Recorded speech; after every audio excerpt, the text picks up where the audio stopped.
See, now somebody would tell me that, like, I sugar ray pick my head and be like, that's something you'd probably want to keep to yourself. I hear you, but it's because I was already like and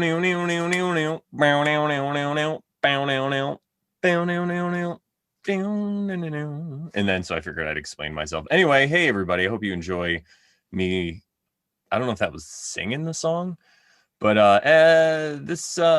welcome to Ashley and I show we're going to be doing. Ashley's going to be talking to me about my book and interviewing me. But before we begin, we're going to start with a quote like we do on our other show, the Terrible Podcast. Check that out at tarotbull.com, TAROTBULL.com. Anyway, today's quote, the quote for today's show is, our highest endeavor must be to develop free human beings who are able of themselves to impart purpose and direction to their lives. The need for imagination, a sense of truth, and a feeling of responsibility. These three forces are the very nerve of education. Hi, Ashley. Well, how so appropriate for what we're talking about today. I feel like this is kind of become like a through line going through the entire episode. This quote is because I feel, and correct me if I'm wrong, Brandon, I could be wrong, but I feel as though this is kind of exactly what you're trying to do with your book. Yeah, I feel like I've come to a little bit of an understanding about some things, and those things help me heal aspects of myself, and I want to share that with other people. So yes, exactly. As many people as I can. And so kind of just to go off of that, like that's what we're really talking about today. We're going to do kind of a pivot from our normal conversation about tarot and our guest episodes. This is an episode solely devoted to Brandon. And I know what everyone is thinking. It's about fucking time. And so right. I'm so excited to be here. I'm going to kind of just I agree. be like my normal self, asking a whole bunch of questions as I normally do. But we're really focusing in today on Brandon's book. So before we get into that, the whole purpose I felt when I was reading the book, and I was granted early access to reading it, thankfully, that I felt I learned and was educated so much, not only about a human being that is a pivotal part of my life, and that's Brandon, but but also about ways of looking at things and thinking about things outside of what I was kind of quote unquote trained to do. And I believe that having this change of perspective, or even learning about another way of looking at things or this other opinion, only makes you smarter, right? Because even if you don't agree with it, and that's not what I'm saying at all, but even if I read that and I was like, oh, he's a fucking crazy person, even if that was the case, I now know that point of view. So I can create my own response to it if I were to have disagreed with it. Not that I do, because I do not. So let's just kind of jump in here, Brandon, if you're ready. I am ready. I feel like the quote is just going to kind of live through me in this episode. So first off, let's talk about your process. If you've been listening to our podcast, we started like almost 2 years ago. Actually, it was like 2 years ago. I think it was May of 2019. Wow. And we started it then. There was not a conversation at that point about you writing. So what was the point where you're like, I need to take the thoughts that I have and put them to paper? Well, I began writing probably somewhere around 2012, 2013 in that area. I've kind of written my whole life as far as like letters. Like when I was in the military, I wrote letters to people and stuff. So I've had that writing ability, and then I wrote stories and stuff like that. And I've always tried to write comedy, but I got serious with it more 2012, 2013 when I started doing stand-up comedy. So I started writing serious alongside doing stand-up comedy. And I have a blog called morelawsmoreproblems.com, which is still there. And I just started to write about things that I saw in the world that I didn't agree with, the problems that I saw, and nobody was really addressing it. And I'm like, how come this is like so obvious to me, you know, I'm a comedian here. I'm this Yep. Joker guy. And at the time I was supporting myself by DJing. So I'm like DJing in bars and clubs and weddings. I'm the fun guy, you know, but I'm like, what's going on here? So that's how it started.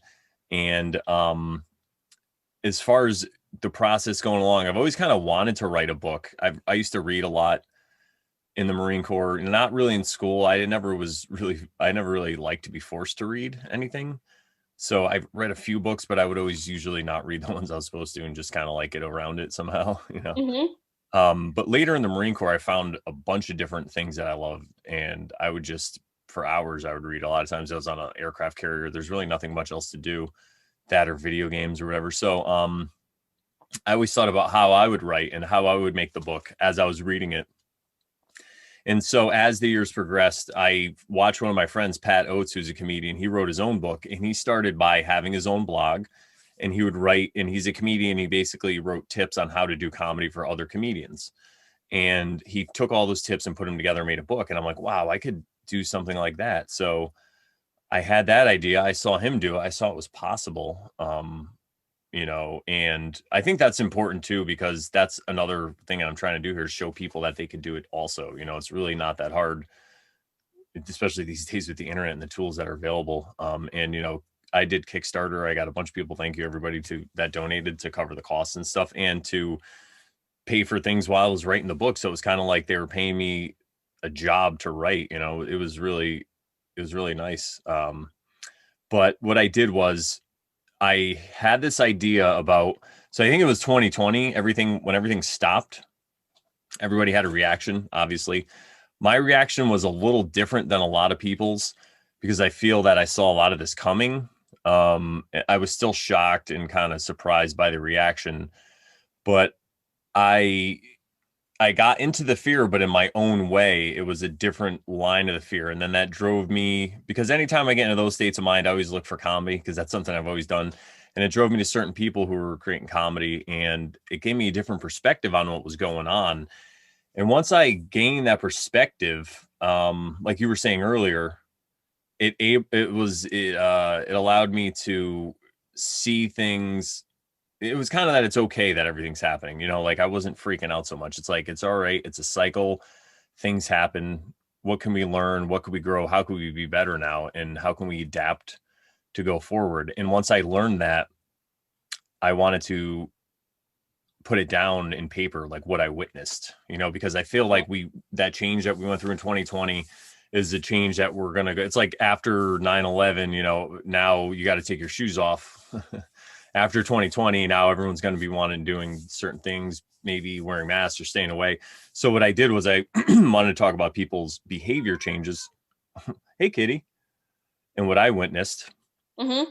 And then changes I made in my own life. And I just saw this whole vision, and I was trying to communicate it to people, and it just wasn't coming out right in words through speaking with people. So I'm like, I have to write a book. So that's basically what got me to the point. What's up, buddy? My cat Thumper is going crazy right now. It's so funny.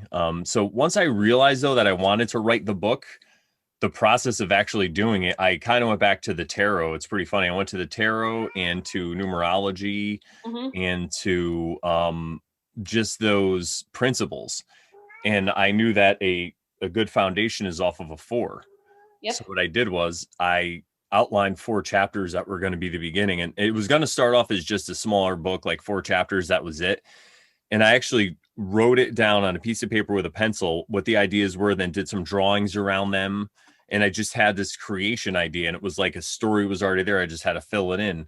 And then I just began to write chapter 1, 2, 3, and 4. And then all those chapters splintered off into other chapters. And I ended up with the 9 chapters.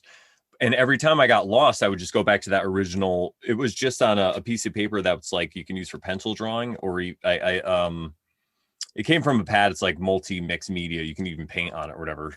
So I had colored pencils and stuff. So I would go back to that every time I kind of got lost, as a map, as a guide, like, oh, this is my vision that I had, you know, and that's how I did it. And once I got everything on paper, I went through it again. Because a lot of times I'll just get out my raw ideas and they don't make sense. So I went through it again to try to make more sense to people. And that's when I sent it to you and to my other friend, Jennifer. Okay, so what I love is that you said that you kind of always have had a history with writing. I would have loved to have known you in the Marines and gotten like letters as you were like traveling around the world. Oh, I Um, wrote some good ones. There's some good ones out there. If there's some girls out, some women out there that, oh yeah, that's all we'll say. I'm not saying they were like dirty or whatever, but yeah, romantic and oh yeah, it was fun. Oh yeah. hey, no judgment if they were, right? Whatever. But okay, so There you was said no email, guys. Actually, I was there when email came, but anyway, go ahead.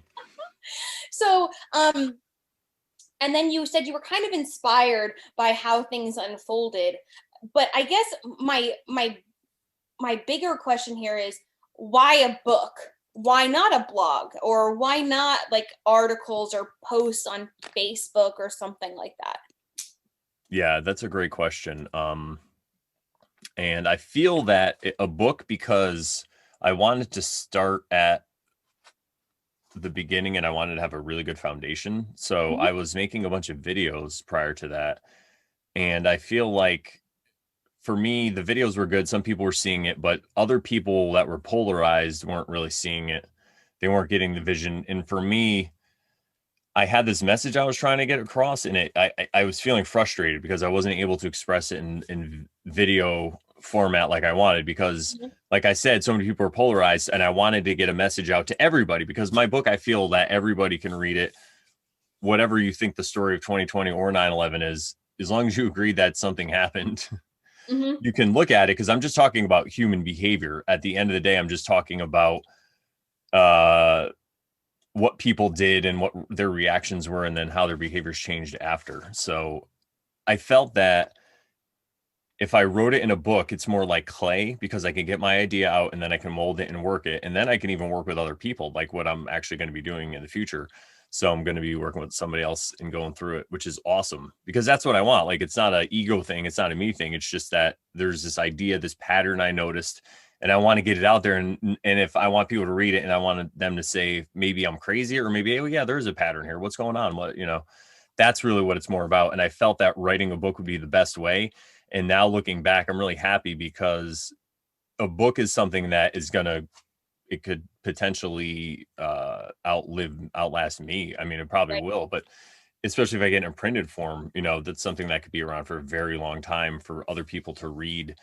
And that just doesn't happen, I don't think, with videos as much, because they get lost in the mix. They'll always be there, but if you have a book on a shelf, anybody can grab it at any time. And then from there, it's a good foundation, because I can make videos like we're doing right now. So now we're making videos about the book. I could talk to other people about it. You can go on podcasts. You can make a movie about it. I mean, who knows? You can make a business off it. There's so many things you could do based on this book. I feel like it's a really good seed. Or even if your idea is the seed, the book is like the first bud popping up through the soil to show Yep. people your expression. And then from there, it's endless. It can end up like the tree behind me. So that's why I chose the book.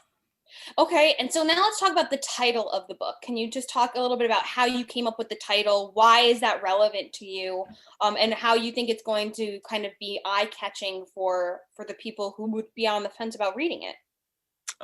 Yeah, I'm really glad you asked that question too, because shadow work is a concept that's highly misunderstood, like a lot of concepts. And I'm just going to say that words mean different things to different people. And when I have an idea in my head, I want to express that idea to somebody else. And sometimes I'll use words to do it.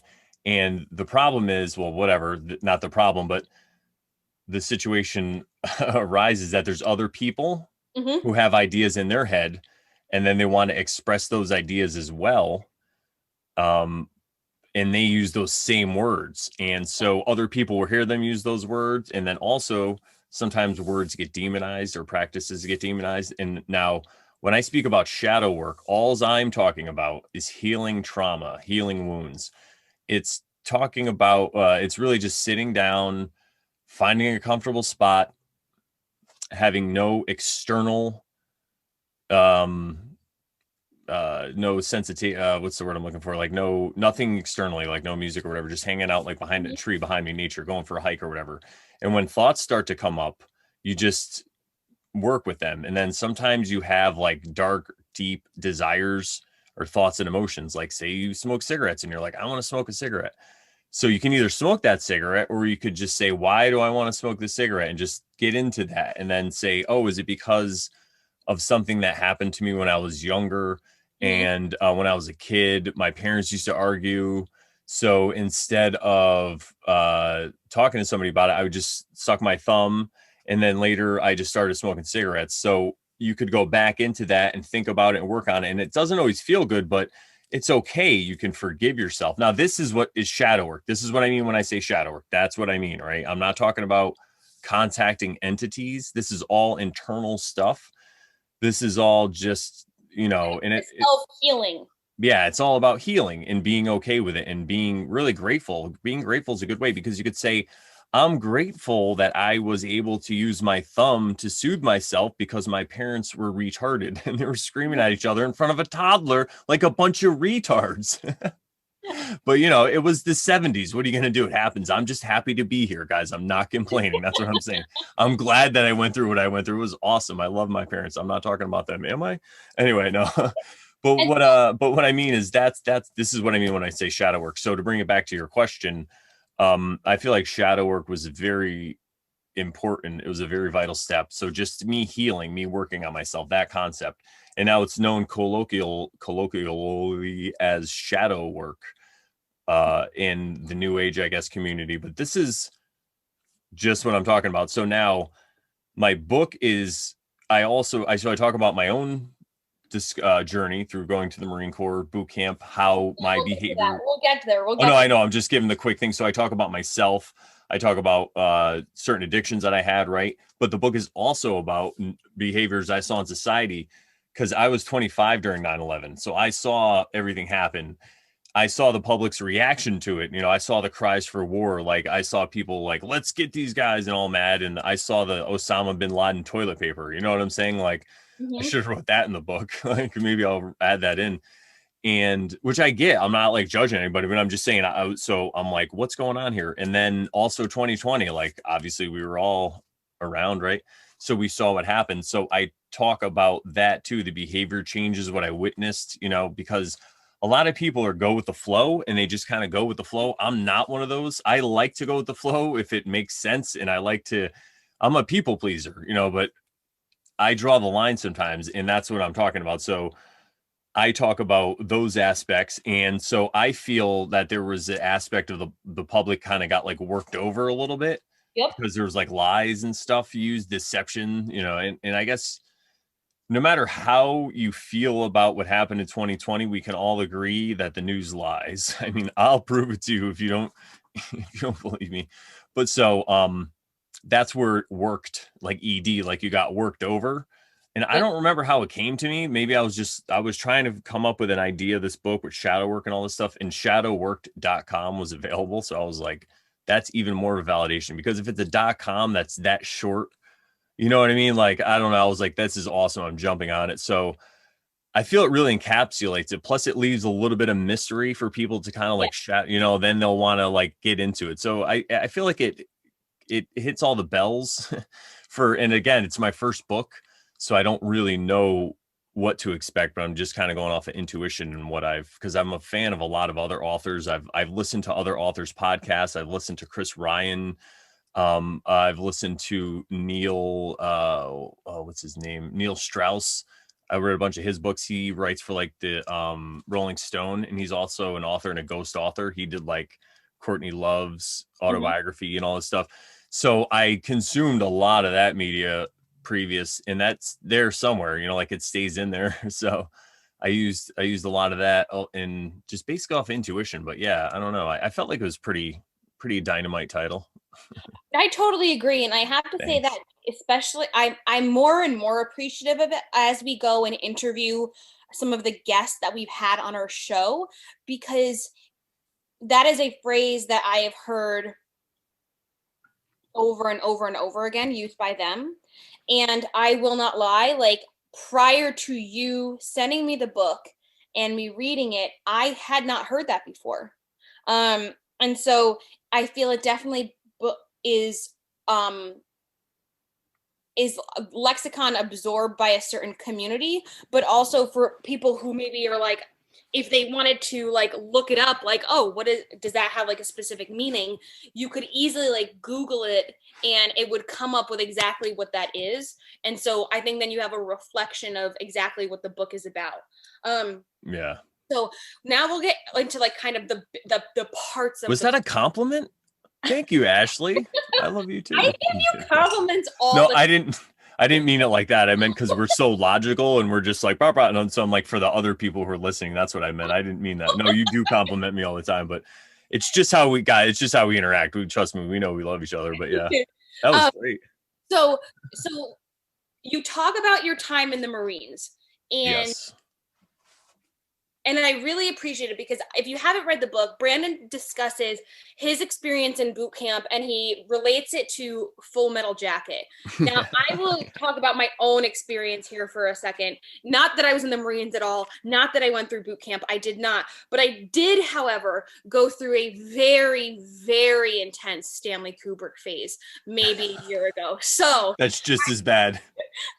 I had never seen that movie prior to going through this phase, and I just kind of started watching all of the films he's created, and that movie in particular is like a cult classic for people, and parts of it, like audio clips, are used in a lot of pop culture songs. Yeah. Right. And so I didn't know what to expect watching it, but what I appreciated about it is, despite what my feelings might be on the movie, you kind of dissected the real truths that are in the boot camp portion of the movie and how they compare to your experience, and then kind of talking about how, which is what I loved talking when you're talking about media, is it kind of showcased how media can lie and embellish certain things, but there also can be an ounce of truth in it as well. But I want to know, why did you feel it was important to include your boot camp experience in this book? Well, I think that there's several reasons why it was really important for me to include this in my book, and that's a great question. I know. Mostly because thank you, Ashley. Mostly because it's about me, and that's a pivotal experience in my life. And I don't think that a lot of people understand exactly what people go through. I know I certainly didn't. But then when I watched the movie Full Metal Jacket, I was able to get a better insight. I watched it a bunch before I went, and then I went. And now that I've gone, it was 1994, so it's been a long time. I've watched the movie several times after, and it's just a really good way for me to be able to express what is in my head to other people through art, right? And I do this all the time with movies because I'm a fan of certain movies because I feel they are good art. Now, movies, like anything, could be used, you could sit home all day and watch movies and never go outside, just like video games. You could do that too. So, but I think if you have the proper balance, it could be used right. And especially this way the society is, everyone is pretty much seen these movies. So I thought it was a good way. And if they haven't, they could go see it and then directly get what I'm talking about, because they get right in there and they really are showing you the psychology of boot camp. If you want to pay attention to it, you could just sit back and watch the movie and be, ha ha ha. But if you want to take notes and watch, that's exactly what happens. I'm telling you, I was there. They're not supposed to hit you anymore. They don't really punch you, in your face or anything, but they'll do things that I'm like, I wish you just punch me. Like, dude, would you just punch me like already? So, that's really why I wanted to include it, because I feel that what I wanted to highlight about the behavioral changes I saw externally during the other events I spoke about earlier, it'd be good to give people a frame of reference. And this way, it's something I went through too, because again, I'm not writing a book about 2020 about what I think I saw and all this stuff. It's like, no, this is about what I saw around me, just about everybody I know, and everybody can relate to this, I feel. So this way, it's like when somebody's watching or they're reading my book, they'll have a certain, and I speak about this in the book, an aperture or a point of view. If they read this chapter, then their point of view will change a little bit and they can include that. So they don't have to go to boot camp, Well, and I think that what's so important about even just relating it back to the movie is that, like I was saying, is that there's a following associated with that movie. So I think it's easier for people to digest new perspectives or thoughts when there's something that's comforting being kind of connected to it. So it's like, well, I watched that movie. I feel like I quote unquote got that movie. And so now I can use the knowledge that I have of that movie and maybe expand what my mind is thinking about it, but it's still going back to something that I feel connected to, as opposed to just kind of diving really in to like, this is what shadow work is, and all this, which could, I feel like, alienate part of your audience. Yeah. And the other thing I want to add too about boot camp, I totally agree. I think it's good to give some context, and that's really what I wanted to do with boot camp because it's firsthand experience, right? I wouldn't, I could speak, guys. I know I was there, like I was on the Yellow Footprints. But the other thing too, I want people to know, I don't look at myself as a victim. I signed up for Marine Corps boot camp. The recruiter called me, and I was like, "Yeah, dude, I almost joined. I was going to join the Air Force or something." And a recruiter called me. I'm like, "Yeah, I kind of always did want to join the Marines, but I want to, work on helicopters." Like, we got them too. I'm like, "Oh, really?" I was like, "Ah, shit, yeah, sign me up, dude." I'm like, "That's awesome." Mm-hmm. And I knew what it was. So I don't want people to think that I'm writing, and I put it in the book too. I don't want people to think I'm like chastising or like blaming the Marines or anything for what I went through. I get it. And the reason that they subject you to this training when you sign up to engage in combat is because if you want to stay alive, they're teaching you the best way that they know after learning for 200 and something years. Now, if you don't agree with where the combat's taking place, like I get it because I understand and I write about that in the book. Yeah, I get it. But what I'm saying is you can't blast the Marine Corps process themselves when you're signing up for it. Like if it's a draft, it's a little different, like like the case of Full Metal Jacket. And I think that's why they highlighted that in the movie. But again, I was just bringing this up to let people know that I'm not a victim. I actually learned a lot of valuable things in the Marine Corps boot camp that I use to this day. And yes, there is some programming installed in there, and I'm sure there's trauma induced, they call it, like, I guess you'd call it like mind control, but it's just they get you in a situation because they want you to be able to think other than react. Before you react, they want you to be able to think. So now that I have that, I mean, it has saved my life. So, and I'm not saying that you need to go to the Marine Corps boot camp to get that. Trust me, there's other ways to learn this about yourself. And again, I don't think everybody who goes through Marine Corps boot camp comes out that way. Right. So I was just lucky in my own individual experience. It's something that I'm very fortunate and happy that I went through. So I don't want people to think again, like I'm like, oh, poor me. No, man, I had a good time. I laughed and I wasn't supposed to. Like I had some good laughs in Marine Corps boot camp. So don't Uh-huh. feel bad for me. I'm just letting people know. And I even write about that in the book too, about how they use certain techniques to train you, and one of them is like if you watch Full Metal Jacket, you'll see the famous scene with Private Pile and the jelly donut. What up, buddy? He doesn't want me talking about Private Pile. He feels bad. He's like, don't shame Private Pile. And if anyone's not familiar, basically there's this one guy in the platoon who's like the worst at everything. He's terrible, and he's overweight and he's not supposed to be eating extra. And they find a jelly donut in his little stuff, like his little box or whatever. The drill instructor finds it and he makes everybody else do push-ups. And the guy, he can eat it and he doesn't have to do push-ups.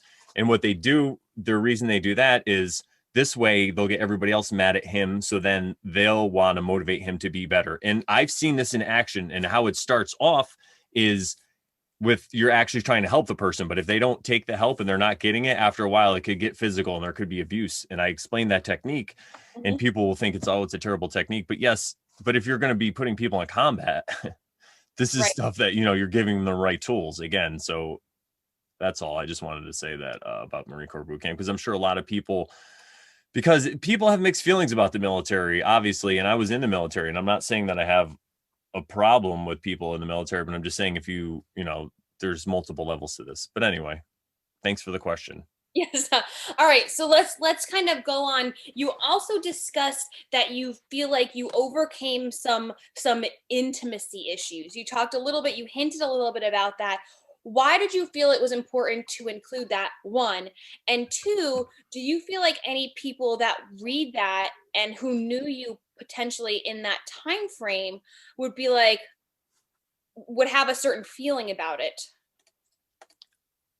Um, I think it's possible about that last part, but I'll back up and answer the first part first, which is I think that what I wanted to paint a picture for everybody and the reader was that I needed them to understand what a dark night of the soul is. This is another one of those terms that people like, dark night of the soul, Yes. hashtag I'm woke. You know, it's like, I'm like, I don't think you went through a real dark night of the soul, if that's how you're posting, I don't know, whatever. But and this is a term that I came across when I started to venture into new age areas, like when I started to look into Buddhism and stuff. And I'm not saying I'm a Buddhist. I'm just saying I've studied, if there's a religion on this plane of existence, I've probably heard of it or studied it.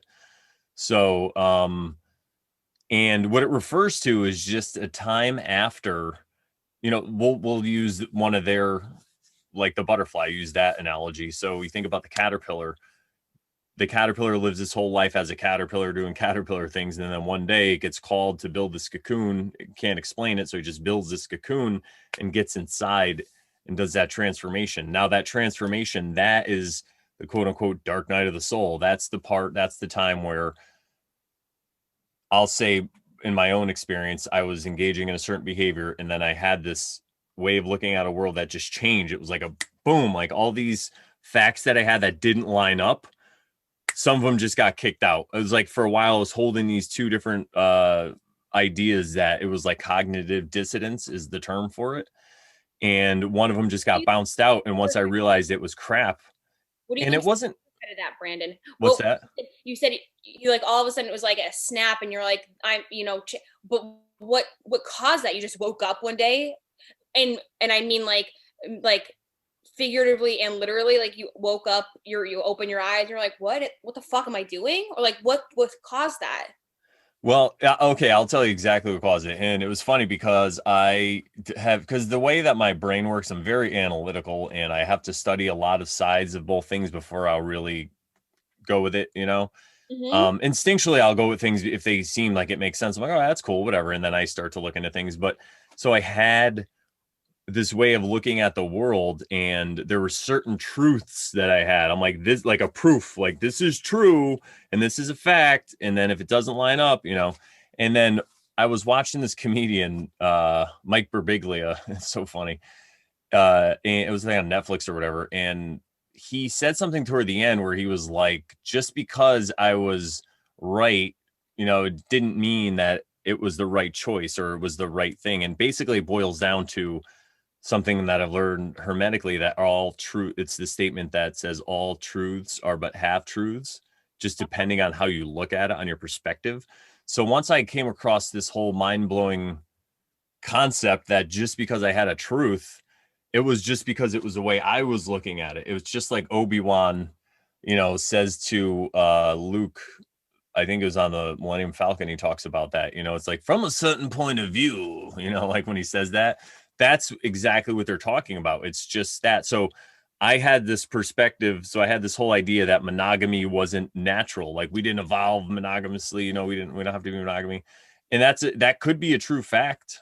You know, like, I mean, I wasn't there, I don't know, but I found a lot of evidence to support that it was true. But then what I realized is it doesn't matter. It's just about what's true and in context at the time, and like what makes sense, and like what is, I don't know, it's hard to explain exactly the process in my head. But once that happened for me, I was like, aha, I get it now. It's just like aha when you get like a joke or whatever. It's that whole thing happened, and I was like, boom, and my brain basically exploded, and I fell on the floor, and I was laughing, and tears are coming out. So I guess I was crying simultaneously because it was so funny to me, because I was like, oh my God, I can't believe I was getting it so wrong. Because the way my brain works, again, I'm very analytical, and I'm able to hold these concepts in my brain and break them down for people. But I have this blind spot for things that are super obvious sometimes. Mm-hmm. And it was one of those things where I was like, oh, duh, I get it now. And then I just started laughing at myself because it was so funny. So I'm glad you asked that. So going back to the transformation of the Dark Night of the Soul, it is a fun experience at first, because you're just like, you know, in my case, because I was laughing at myself, an idiot or whatever I was being, I just didn't get something. So, and it was just this little thing that was this huge, it was causing these ripples in my life and everyone else's life around me. So once that changed, it was totally different. But what comes after that, though, it's like the pits, the highs and the lows, right? Right. After that, I was like, oh, wait a minute, who am I in the world then? Like, how do I even act around people? Who do I talk to now? Am I friends with, like, what, like what the hell's going on? So that period of adjustment now I have to change. I have to align things with how I feel internally. Like, can I even still do this? What can I? That's the dark night of the soul. That's when you want time. That's when I wanted time to retreat, to be the hermit, to figure out what I was going to do next. And so, but let's talk then about, so you talk about that in the book. Why did you decide to include that in there? Because you didn't have to. You could have just talked about your military experience and talked about kind of how that related to your perspective. You know, I've told you repeatedly that I thought it was, and I feel like this is going to sound so cliche, being like it's very brave, and that's not something a lot of, I feel like, men are willing to even remotely a lot of times talk about or admit or anything like that. So why were you like, I'm gonna keep this in here? Well, I got to tell you a little secret about me, because it's so funny that you would say that, and that's a lot of how people think. I have a different way of looking at it, and I understand that perspective because I used to feel that way. But this way, I really don't care. Like, honestly, I've done things, and I'm just gonna write about it and put it out there. And if you like it, you like it. If you don't, you don't. Like, I've been on stages and I've gone to so many open mics as a comedian. Like, done shows too, but I was mostly an open mic comedian. So I've gone to all these open mics, and open mic comedy is just about going up there with ideas. I mean, you could practice your set too, but a lot of it is you get a new idea. All right, let's go to the mic. Let's try it out. What happens? We'll shake it out. So I've done that so many times that I put myself out there, and I've talked about all kinds of things on stage, and it was so therapeutic. And I was like, well, if I can express myself in this way, and again, going back to what I was going to say, is I really don't care what people think. And I know that sounds bad, but in a way, it's like, this is about me. And I know it sounds terrible because everyone's like, Brandon, you're such a nice guy and all this stuff. I'm like, yeah, I'm nice, but I don't give a fuck, dude. This is about me. It's kind of like that energy. So I don't mind writing it out there. And then again, if I put it out there, I also feel that it's more important for me to keep it because people can really get the perspective of what I mean. Because I feel like going into 2020, when the world was shut down and people decided to go inside and stop what they were doing and go in their houses, it was like a collective dark night of the soul. I saw that happen, and I was like, wow. And that's another thing I was trying to communicate with people. And it was hard for me to exactly explain, because I can't just say, I can't say it was a collective dark night of the soul, because then people are like, what does collective mean? What does soul mean? It's like, oh, all right, let me write a book. Yeah, so that's why I kept it in. And I think we've all done things we're not proud of. That's part of this experience. And you could either deny that you did those things, or you can embrace it. And that's part of what the shadow work is, man. I'm out there saying, listen, I'm not perfect. I've done a lot of things that I'm not exactly proud of, but if I didn't do those, I wouldn't be able to understand what's going on in the world today, with people's thought processes. And because I can, and I understand the fear, and I also understand how people can lie, cheat, and manipulate, but I can also empathize with them, so so you should listen to me is what I'm saying. That's what I mean. So that's kind of why I felt it was very vital to keep that in the book, because I could be out there saying, hey, listen, this is what I see. And people are like, well, yeah, but how do you know that? I'm like, well, listen, because look at the shit I went through. And they're like, okay, maybe he's got a point then. If he's been through that, let's listen to him. And that's another reason too. It's like, I have skin in the game, guys. Like, I know what I'm talking about here. Maybe I don't, but at least you should listen, read the book, give me a donation. And, like you said, you add it to your point of view, and you don't have to agree with me. I don't care if you don't. I'm not trying to. And that's another thing I tell people, it's going back to why I included things and some of my points of view. It's okay if you don't agree with me. That's why I wrote a book, so you can read it. And if you don't agree with me, write your own book and I'll read it. We don't have to fight or have a discussion. Well, I mean, let's go fishing. What I'm saying? And art is very subjective, yeah. right? Yeah, exactly. But yeah, that's what I'm trying to say. Would be real. That's the end of this story. The end of the day, it's like, that's why I'm realizing they say people should never talk about politics or religion. It's not that you shouldn't like compare it or stuff. It's like those ideas, who cares about that? Like, there's more important things to talk about. Like, let's go fishing. Let's get our families together and have a picnic. I don't know, something. Anyway, great. Great So question, Ashley. thank you. So just to kind of, we had talked about trying to keep this short, and as per usual, we've like talked for so long already. But I love that you ended the book kind of on this. It's like a little bit of a call to action, but it's also very kind of a calming, like, don't freak out.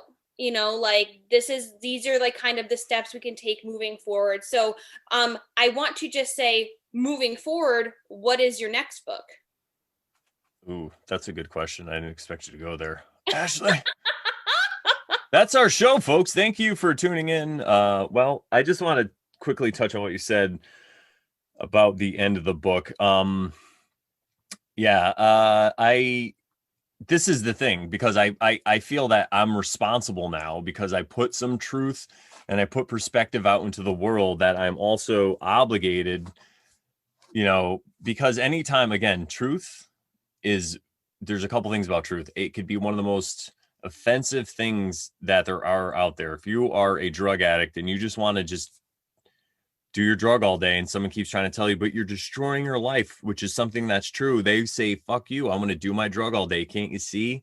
I don't care what you're saying.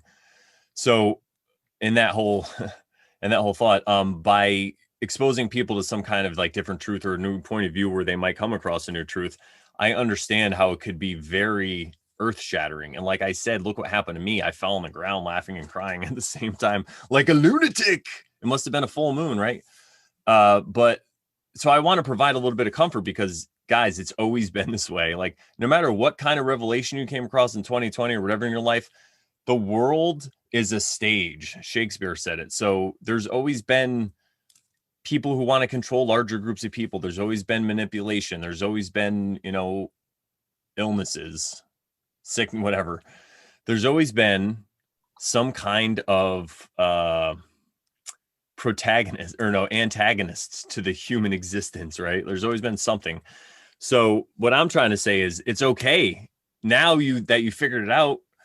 You have a choice. You could take the red pill or the blue pill, right? You can go back to sleep, which is fine. You could go back to society and your job and whatever you want to do, or you could do your own thing now, and you could actually fight the injustices in the world in your own way. And that's just by healing yourself, because I feel like the most unjust thing that happened to us was that, as children, we're taken away from our parents and we're put into these schools, and it's like an indoctrination center.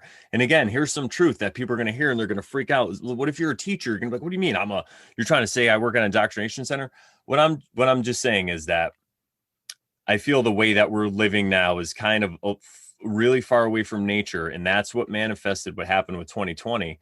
And if people want to get back to the other way, we kind of got to get back more in line with nature. I'm not trying to judge people. I get it, man. Like, if I had kids when I was younger, I don't have kids, but if I ended up having them, I would have had to do the same thing. I understand. But what I'm trying to say is that, I think I'm losing to Ashley. No, at the end of the day, really though, what I'm trying to say is, what was I talking about? I really got lost there. Oh, well, we were just talking about that, like, kind of call to action / bring me kind back. I don't know, let's talk about the end of my book. Yeah. Oh, yeah. I just don't want people to feel like I'm making judgments about what's going on. It's just that when you wake up to some of this truth, like I said, if you told somebody these truths, like, oh my God, school's an indoctrination camp, what are you talking about? Now, I could show you with history and books and proof how, the schooling system was taken from the Prussian. It was adopted from the Prussian one in the 1800s. That was made because, I could tell you all these things, and it was the captains of industry in the United States went over there and adopted it here to make good little workers for their factories. And ever since then, hey, we've had all these factory workers and no farms. So I could show you the progression, but most people don't care. They probably already turned this off, right?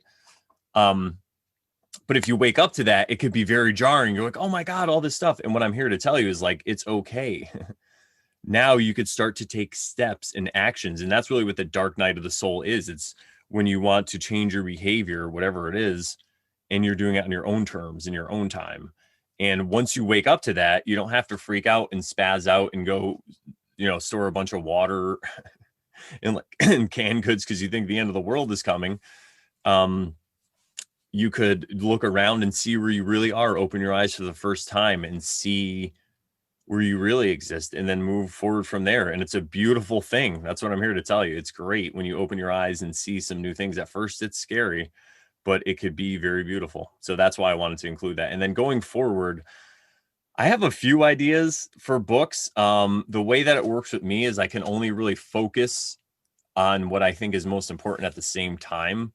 So I'm not really sure where it's going to go. I think what I want to do, though, most importantly now, is go through this book one last time, I think, before I can think about focusing on another book. But man, that's a great question. Do you have any more? Let me think about that for a second. That's why I was trying to what's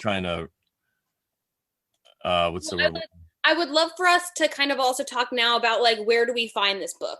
People are interested. They want. Yeah, let's talk about that, and then I think it'll come to me. A great idea. All right, so if you go to shadowworked.com, here I'll share my screen so we could show you the website. Now, thank you to everybody supporting me. You guys made this possible for me to get this website and get it all going. So if you go to shadowwork.com, this is what it looks like. You see me in lovely Westwoods, Guilford, Connecticut. It's an awesome hiking spot. And then you just click here to get the book. Oh, maybe you don't. Yeah, there you go. Click here. Get Brandon's book. And the way it works is I'm accepting donations for my book at this point right now. So if you send me a donation, of the minimum suggested donation is $11.11, but I've had people donate less and I've had people donate more. So whatever you can afford or whatever you feel like is worth it, send it over and I will send you this book, because I just want people to read it. Really, at this point, I want it to just get out there. So there's several ways you could donate. You could go through PayPal, Venmo, Cash App. There's a bunch of different ways. Honestly, if you're not sure, just email me, Brandon@shadowworked.com. And what I do is I'll send you a couple different versions, PDF and EPUB. So you can read it. A PDF, you can read right on your phone, a computer, anywhere, on a TV at this point. The EPUB, you just get if you have an e-reader like a Kindle or whatever, you can use it there, or you just get a app on your phone, a free e-reader app, and it'll pop right up just like a Kindle book. That's how I read it on my phone. It was awesome. You could go chapter to chapter, you could bookmark stuff like that. So I have it available that way. And then, like I said, I also will take, or I'm going to say I'll also accept cash. So if you know me and you're near me, you can always come drop off some cash or I'll meet up with you. Precious metals, I'll give you my address. You want to send me some gold or silver, copper, whatever. Checks, crypto, I got a way to accept Bitcoin. Just hit me up. I'll let you know. I'm not like, trying to advocate or anything, but I do accept all forms of donation. So check it out there. And then if you're at the website, you can join my email list by going here and I'll keep you abreast of situations going on. I promise not to spam you too much. And then the most part, I just added this part to my website. I can't believe I didn't have this sooner. I'm such a retard. So excuse people if that word offends you. I just mean a person who's slowed down in their thinking. Okay. Reference Louis C.K. if you don't know what I'm talking about. Anyway, so get Brandon's book, make a donation of $11.11. So this is the, oh wait, there we go. No, I'm sorry, because it's my little thing's in the way. Oh, I can't, there we go. I got to move the box. Anyway, behind the scenes. Okay, there we go. Other work. So I just put this page up yesterday, Brandon's content creation. So I took a picture. I was inspired by the conversation that we just had with Philip, or no, not with Philip, yesterday, the conversation that we had. Well, by the time people get this, who knows when it's going to line up, but about the picture tarot cards and the painting tarot cards. Mm-hmm. And I already had this picture of a picture I took, obviously, and then a painting I did, and there's more to it. But so I use this as the art, and then you can get to my blog and my website, morelawsmoreproblems.com. I was talking about earlier in the show. You can get to that there. You can get to the Terrible Podcast. Also, hello, I put that there, a nice little graphic with a few links.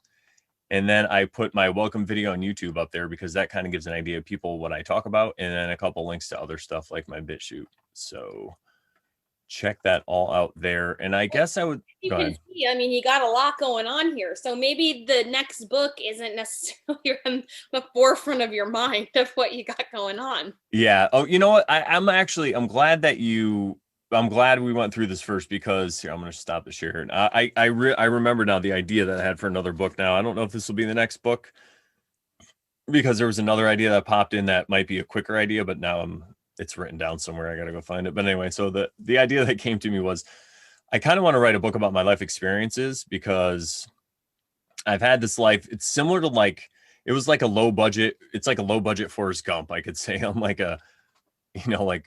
Forrest Gump on a budget. Hmm. And I've just been all over the world, and I've got to hang out with famous people and just do silly things and been, like just one example, like I was flying into Vegas when that shooting happened. So I was there 20 minutes after it happened, and I got to experience that whole thing. And I'm somebody who went to Vegas at the time a couple times a year, so I knew the whole mood. And I was actually also there during the Boston bombing. It was really weird. Like, so I've just been, so I kind of want to write a book about my different experiences and the different things and places I've been, because there's been a lot of eye-opening experiences. Like, I've seen a nuclear bomb, a quote unquote nuclear bomb, if they exist. I heard some people doubt that they even exist. But anyway, yeah, I saw one when I was in a carrier, what they call a nuclear bomb. And what else? Just crazy, I saw the Stanley Cup one time. That Well, was we don't need to give it all away here, but I can tell you that just from talking to Brandon and he'll send me pictures and stuff, it's just like, what is your life? Um, so you're hanging out with Tommy Lee right now? Yeah, I can't explain it. it would just be, I think, a very interesting read. And I've told you this repeatedly that I would love to just like sit down with you and have you like, I could just like listen to you talk about your experiences. Um, because I find them so fascinating. So I definitely feel if you're listening, get the book, give it a read. Brandon's very open minded. So if you love it, tell him you love it. If you hate him, tell him you hate it. Yeah, I want to know what it is, and maybe we'll change something or work it around.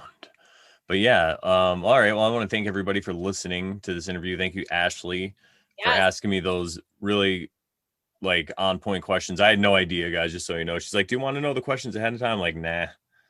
I'd rather go on the fly because I do better under pressure. It's like being on stage in an open mic. Like I have an idea of a concept of something I want to say, but I just go up there and you'll say the premise, then you just wait for a punchline to come out, and then it's like, ugh! And then sometimes it's funny, and sometimes you're like, what did I just say? But anyway, that's our show, folks. You could find us if you guys like our dynamic and you are not familiar, we have a podcast called The Terrible Podcast where we talk about tarot. We talk about tarot cards.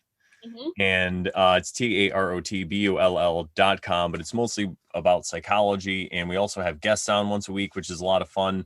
We've been having a lot of fun with that lately. So check that out. You can also check out my work, morelawsmoreproblems.com, and the book, obviously, shadowwork.com. All right. Thank you, Ashley, again. And thank you guys for listening. And we will see you soon. Bye.